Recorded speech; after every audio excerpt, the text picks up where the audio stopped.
규정이니까 이해해 주시기 바랍니다. 젊은 경비팀장의 차가운 말에 할아버지는 조용히 물러섰습니다. 손자 면회를 위해 찾아간 경찰학교 정문에서 냉정하게 거절당한 초라한 할아버지. 하지만 학교의 위기가 닥치자 상황은 완전히 뒤바뀝니다. 어르신, 정말 대단하십니다. 도대체 어떤 일을 하셨던 건가요? 과연 이 평범한 할아버지에게는 어떤 놀라운 비밀이 숨겨져 있었을까요? 지금 그 감동적인 진실이 밝혀집니다. 시작 전 구독과 좋아요는 영상 제작에 큰 힘이 됩니다. 새벽 4시 30분 서울 외곽 청량리역의 플랫폼은 아직 어둠에 잠겨 있었습니다. 차가운 11월의 바람이 역사 사이를 스며들며 몇 안 되는 승객들의 옷깃을 파고들었죠.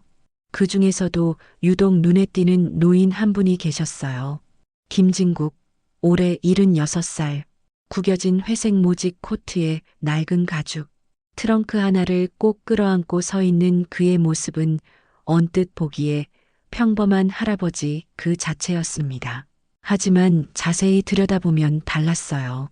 깊게 패인 주름 사이로 스며 나오는 그의 눈빛에는 세월이 깎아낸 날카로움과 형언할 수 없는 깊이가 담겨 있었죠. 기차가 플랫폼에 미끄러져 들어오는 소리가 새벽 정적을 가르며 울려 퍼졌습니다. 김진국은 천천히 걸음을 옮겼어요. 트렁크는 꽤 무거워 보였지만 그는 마치 세상에서 가장 소중한 보물을 다루듯 조심스럽게 들고 있었습니다. 객차 안에서 자리를 잡은 그는 품에서 작은 사진 한 장을 꺼냈어요. 사진 속에는 경찰학교 생도복을 입은 젊은 여성이 환하게 웃고 있었습니다. 바로 그의 손녀 김수진이었죠. 25살의 그녀는 김진국에게 남은 유일한 가족이자 살아가는 이유 그 자체였어요.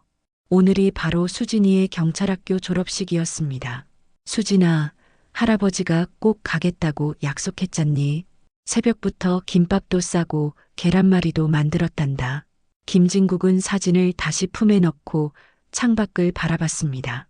스쳐 지나가는 어둠 속 풍경들이 그의 기억을 수십 년 전으로 되돌려 놓았어요.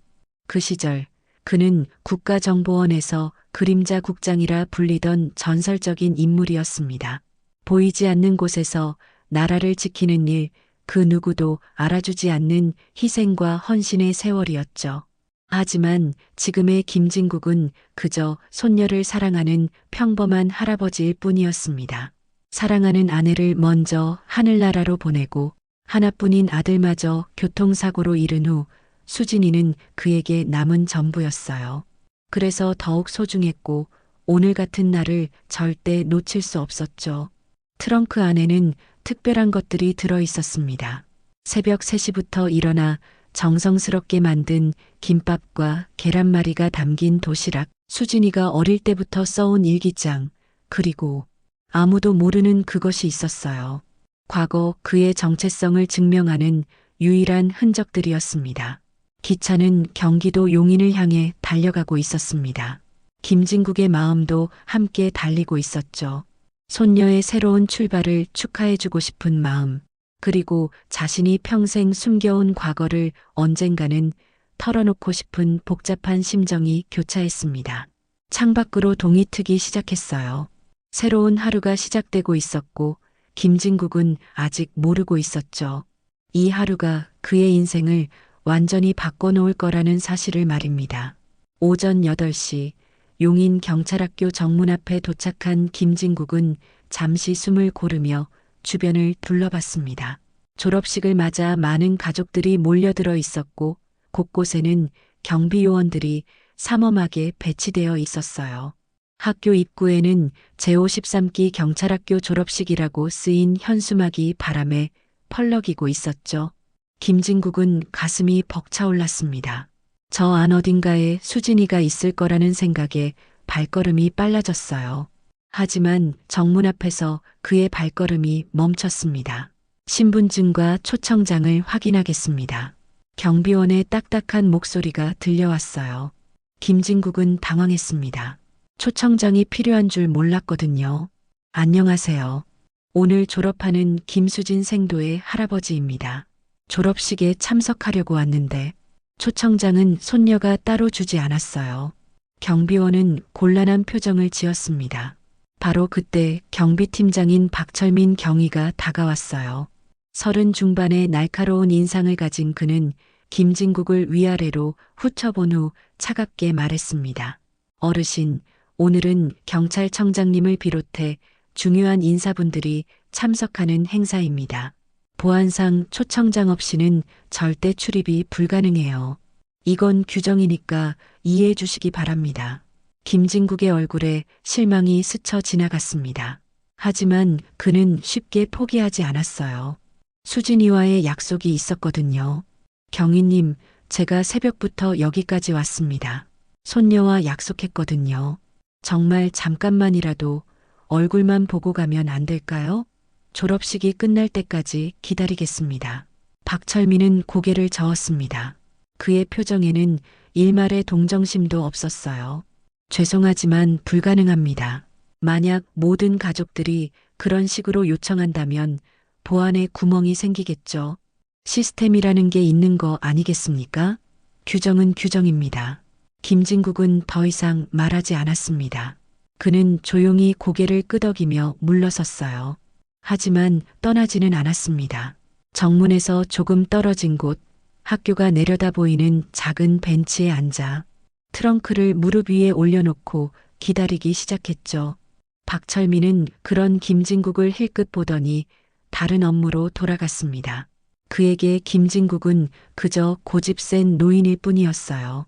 저런 사람들 때문에 우리 업무가 복잡해진다는 생각마저 들었죠. 시간이 흘러 오전 10시가 되자 졸업식이 시작되었습니다. 김진국은 벤치에서 일어나 정문 너머로 보이는 식장을 바라봤어요.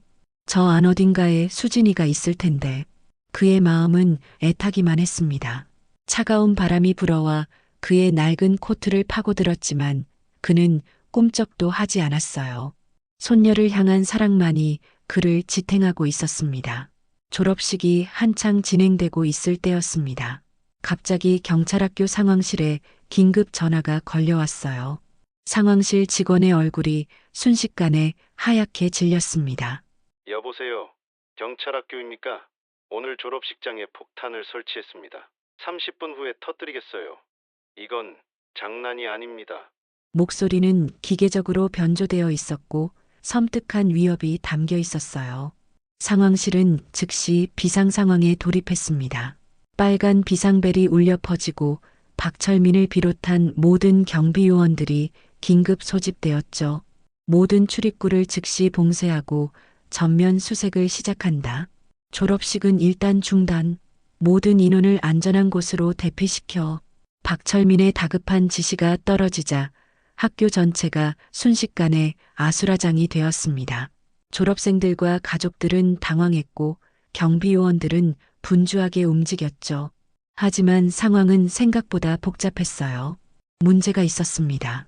협박 전화의 목소리가 변조되어 있어서 정확한 분석이 어려웠고 폭발물 탐지견도 아직 도착하지 않은 상황이었어요.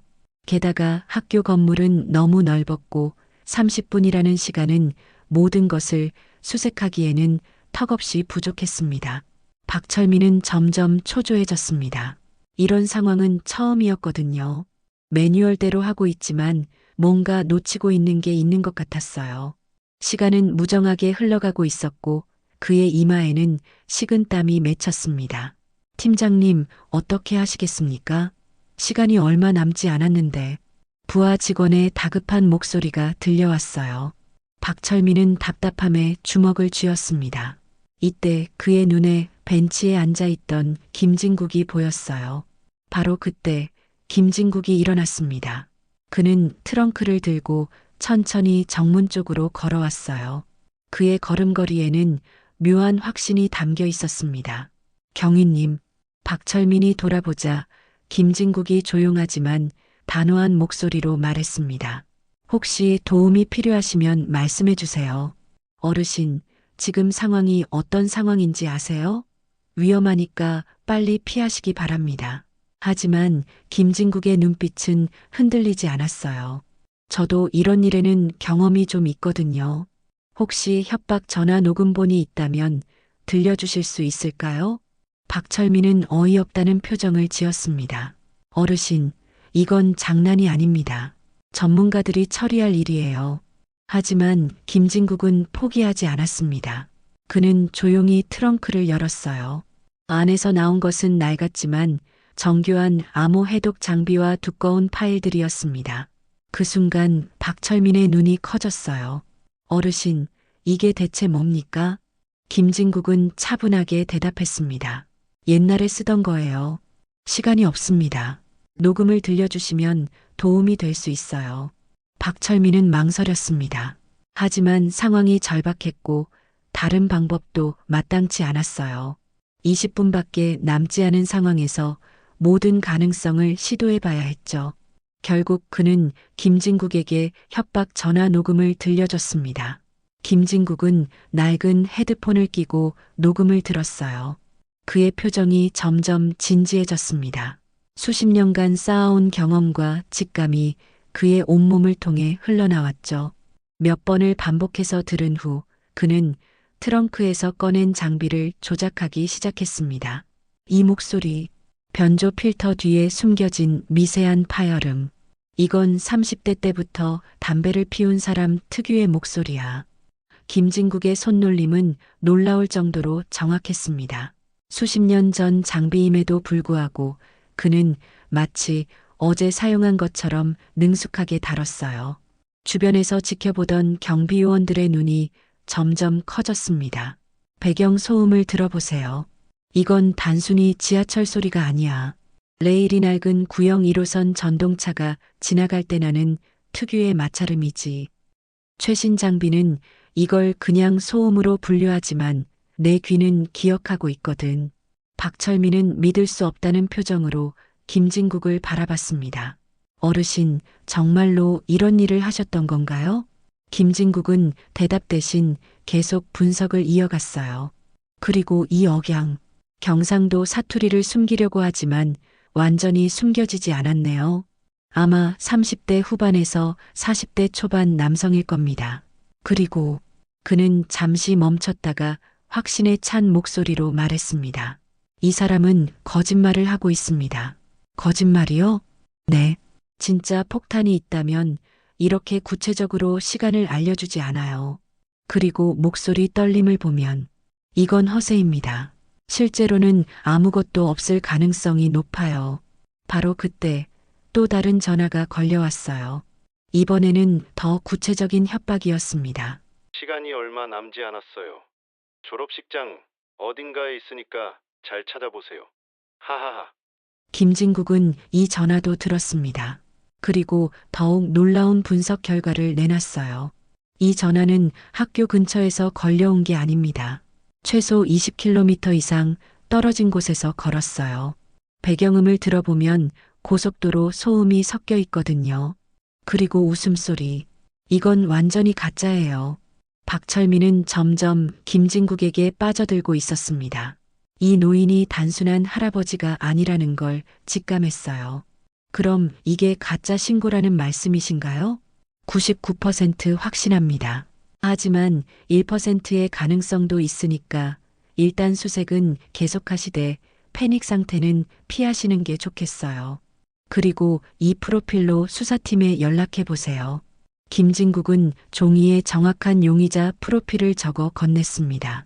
그 순간 모든 사람들이 그를 다른 눈으로 바라보기 시작했어요. 김진국의 조언대로 박철민은 상황을 재정비했습니다. 패닉 상태에서 벗어나 체계적으로 수색을 진행하기 시작했어요.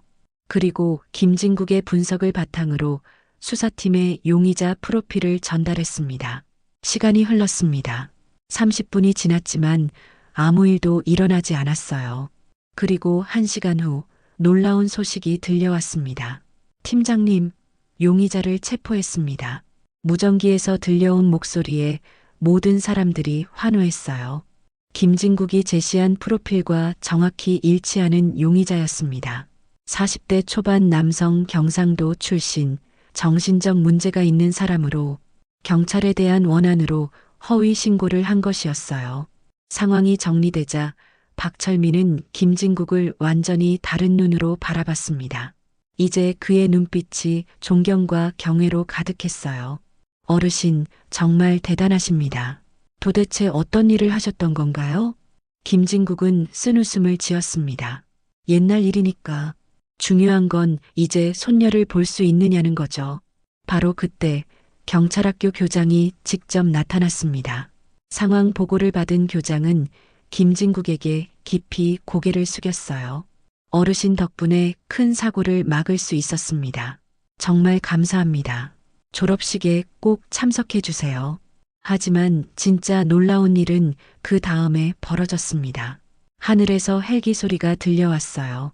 경찰청장이 직접 헬기를 타고 학교에 도착한 거였습니다. 헬기에서 내린 경찰청장은 김진국을 보자마자 정중하게 경례를 올렸습니다. 그 순간 주변이 조용해졌어요. 국정원 전설의 그림자 국장님, 오랜만입니다. 그 한마디에 주변에 있던 모든 사람들이 숨을 죽였어요. 그림자 국장, 그 이름을 아는 사람들은 모두 경악했습니다. 국가 안보에 살아있는 전설이 바로 여기에 있었던 거죠. 박철민은 더욱 충격을 받았어요. 자신이 규정만 내세우며 돌려보내려 했던 노인이 바로 대한민국 정보기관의 전설적인 인물이었던 거였습니다. 그의 다리가 후들거렸어요. 청장님, 과찬이십니다. 저는 이제 그냥 손녀 자랑하는 할아버지일 뿐이에요.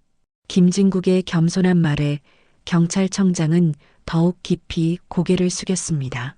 국장님께서 계시는 줄 알았다면 제가 직접 모시러 갔을 텐데 늦어서 죄송합니다. 그 순간 박철민은 자신이 얼마나 어리석었는지 깨달았어요.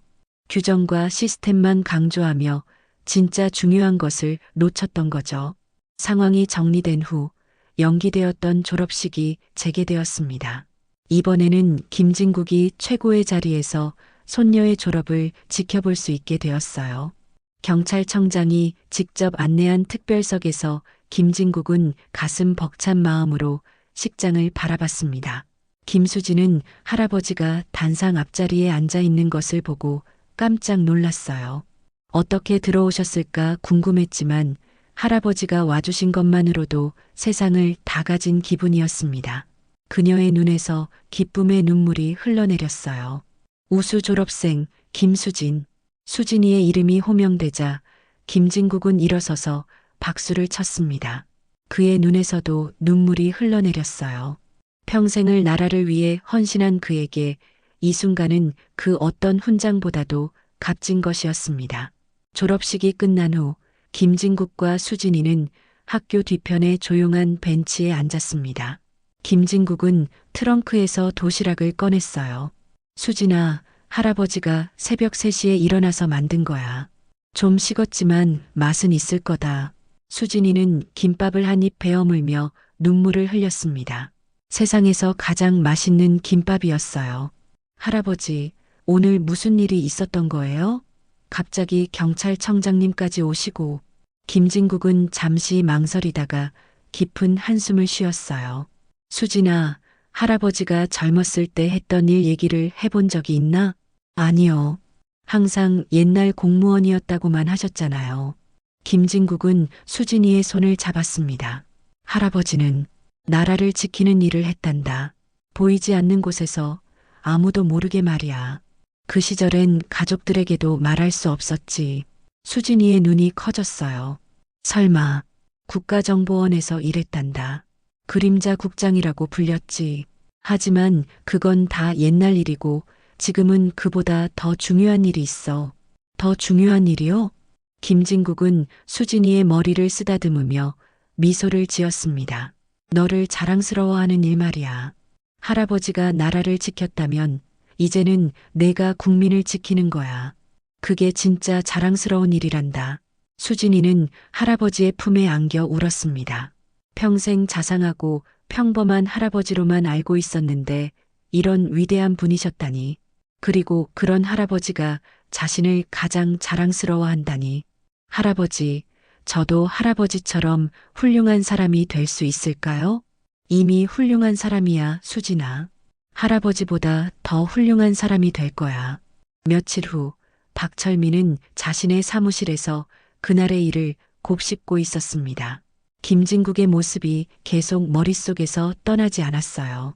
규정과 시스템만 강조하며 노인을 차갑게 대했던 자신의 모습이 부끄러워서 잠을 이룰 수 없었습니다. 나는 최신 시스템과 매뉴얼만 믿고 있었다. 하지만 그 어르신은 그 어떤 시스템보다 정확한 사람을 보고 계셨다. 나는 대체 뭘 지키고 있었던 걸까? 그는 자신이 얼마나 오만했는지 깨달았어요. 진짜 실력과 경험이 무엇인지, 그리고 사람을 어떻게 대해야 하는지에 대해 뼈저리게 반성하게 되었죠. 박철민은 후배들을 불러 모았습니다. 우리가 지켜야 할 규정과 시스템이 뭘 위한 건지 알고 있나? 후배들은 고개를 갸웃거렸어요. 사람을 지키기 위한 거잖아. 근데 그 사람을 무시하면서 규정만 지킨다면 그게 정말 우리가 해야 할 일일까? 박철민의 목소리에는 깊은 회한이 담겨 있었습니다. 며칠 전에 한 어르신을 만났어.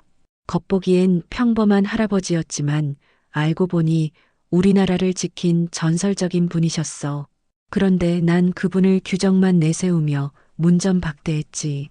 후배들은 숨을 죽이고 들었어요. 규정 뒤에 숨어서 사람을 보지 못하는 건 경찰이 아니라 그냥 기계다. 난 어제 기계가 될 뻔했다. 앞으로는 규정도 중요하지만 그 규정이 왜 존재하는지 그 본질을 잊지 말자. 그리고 사람의 마음을 먼저 헤아리는 경찰이 되자.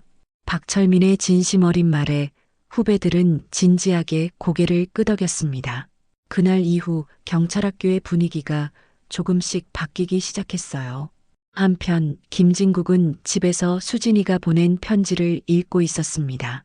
할아버지께 할아버지 덕분에 정말 특별한 졸업식이 되었어요. 그리고 할아버지가 어떤 분인지 알게 되어서 더욱 자랑스러워요. 저도 할아버지처럼 나라와 국민을 지키는 훌륭한 경찰이 되겠습니다. 할아버지가 보이지 않는 곳에서 나라를 지키셨다면 저는 보이는 곳에서 국민을 지키겠어요. 사랑해요, 할아버지. 김진국은 편지를 가슴에 품고 창밖을 바라봤습니다. 석양이 지고 있었지만 그 마지막 빛은 세상을 황금빛으로 물들이며 따뜻하게 감싸고 있었어요. 트렁크는 다시 다락방에 보관되었지만 그 안에 담긴 정신과 철학은 새로운 세대에게 전해졌습니다. 수진이에게는 자부심과 사명감으로, 박철민에게는 진정한 리더십의 의미로 말이죠. 그날 밤 김진국은 오랜만에 깊은 잠에 들었습니다. 평생을 짊어져온 무거운 짐을 조금이나마 덜어낸 기분이었어요. 그의 꿈속에는 젊은 시절의 자신과 지금의 수진이가 나란히 서서 나라를 지키고 있는 모습이 펼쳐졌습니다. 몇 달이 지난 후 박철민은 완전히 다른 사람이 되어 있었습니다. 그는 더 이상 규정만 내세우는 경직된 공무원이 아니었어요. 시민들의 마음을 먼저 헤아리고 상황에 맞는 유연한 판단을 하는 진정한 경찰관으로 변모했습니다. 어느 추운 겨울날 또 다른 노인이 경찰서를 찾아왔어요. 치매에 걸린 할머니를 찾고 있는 할아버지였습니다. 예전에 박철민이었다면 신고 접수는 저쪽에서 하세요라고 차갑게 말했을 거예요. 하지만 이제는 달랐습니다. 어르신, 일단 여기 앉으세요. 제가 직접 도와드릴게요. 추우셨죠? 따뜻한 차 한 잔 드릴까요? 박철민은 할아버지의 떨리는 손을 잡고 차근차근 상황을 들었습니다. 그리고 모든 가능한 방법을 동원해서 할머니를 찾아드렸어요. 3시간 만에 할머니를 찾았을 때 할아버지는 눈물을 흘리며 감사 인사를 했습니다. 고맙습니다, 경위님. 정말 고맙습니다. 이런 경찰관이 있어서 세상이 따뜻합니다. 할아버지의 눈물 어린 감사 인사를 받으며 박철민은 김진국이 했던 말을 떠올렸습니다. 진짜 민중의 지팡이란 규정이 아니라 지켜야 할 사람의 마음을 품는 것. 그 말의 의미를 이제야 진정으로 이해할 수 있었어요. 가슴이 뜨거워졌습니다. 수진이도 마찬가지였습니다. 할아버지의 이야기를 들은 후 그녀는 단순히 범인을 잡는 경찰이 아니라 시민들의 마음을 어루만지는 경찰이 되고 싶어 했어요. 신임 경찰로 첫 근무를 시작한 수진이는 매일 할아버지를 생각했습니다. 보이지 않는 곳에서 묵묵히 나라를 지켰던 할아버지처럼 자신도 시민들을 위해 최선을 다하겠다고 다짐했어요. 어느 날 밤 수진이는 순찰 중에 길을 잃은 아이를 만났습니다. 무서워서 울고 있는 아이를 보자 할아버지가 했던 말이 떠올랐어요. 사람의 마음을 먼저 생각하는 것. 수진이는 아이의 눈높이에 맞춰 앉았습니다. 괜찮아. 언니가 집에 데려다 줄게. 무서워하지 마. 아이는 수진이의 따뜻한 말에 울음을 그치고 손을 내밀었어요. 그 작은 손을 잡는 순간 수진이는 할아버지가 느꼈을 보람을 조금이나마 이해할 수 있었습니다. 그리고 김진국은 여전히 평범한 할아버지로 살아가고 있었습니다. 낡은 트렁크는 다락방 깊숙한 곳에 보관되어 있었지만 그 안에 담긴 정신만큼은 계속해서 살아 숨쉬고 있었어요. 어느 조용한 저녁, 김진국은 수진이와 전화 통화를 했습니다. 할아버지, 오늘 길 잃은 아이를 집에 데려다 줬어요. 그 아이가 저한테 고마워요. 경찰 언니라고 하는데 가슴이 벅차더라고요. 그래, 잘했다. 그게 진짜 경찰의 일이야.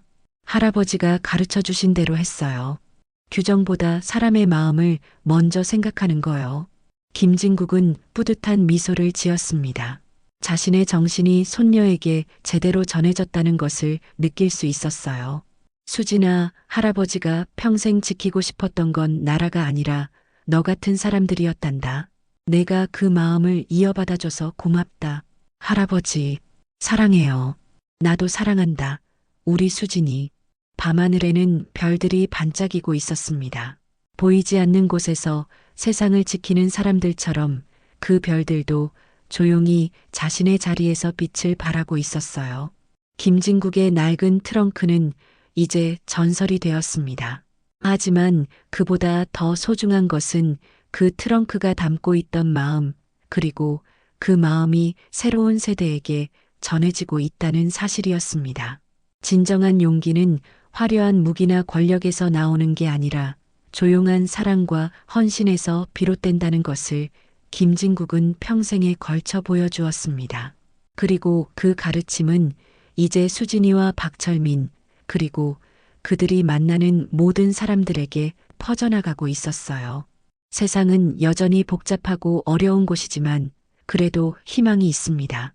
김진국 같은 사람들이 있고 그들의 정신을 이어받는 새로운 세대가 있기 때문이죠. 어느 봄날 김진국은 수진이와 함께 공원을 산책했습니다. 벚꽃이 만개한 길을 걸으며 그는 말했어요. 수진아, 할아버지의 트렁크는 이제 내 마음속에 있단다. 그 안에 담긴 건 과거의 영광이 아니라 미래를 향한 희망이야. 수진이는 할아버지의 팔짱을 끼며 대답했습니다. 네, 할아버지. 그 희망을 꼭 지켜나갈게요. 낡은 트렁크의 비밀은 이제 더 이상 비밀이 아닙니다. 그것은 우리 모두가 가슴속에 품고 살아가야 할 소중한 가치, 바로 사람을 향한 따뜻한 마음이었습니다. 그리고 그 마음은 세대를 거쳐 영원히 이어질 것입니다. 벚꽃잎이 바람에 날려 두 사람의 어깨에 내려앉았습니다. 마치 축복처럼, 마치 약속처럼 말이에요. 오늘의 사연 재미있게 들으셨나요? 여러분의 마음에 작은 울림을 주었기를 바랍니다. 이야기가 좋으셨다면 따뜻한 응원의 댓글과 구독, 좋아요로 마음을 표현해 주세요. 다음에도 더 좋은 이야기로 찾아뵙겠습니다.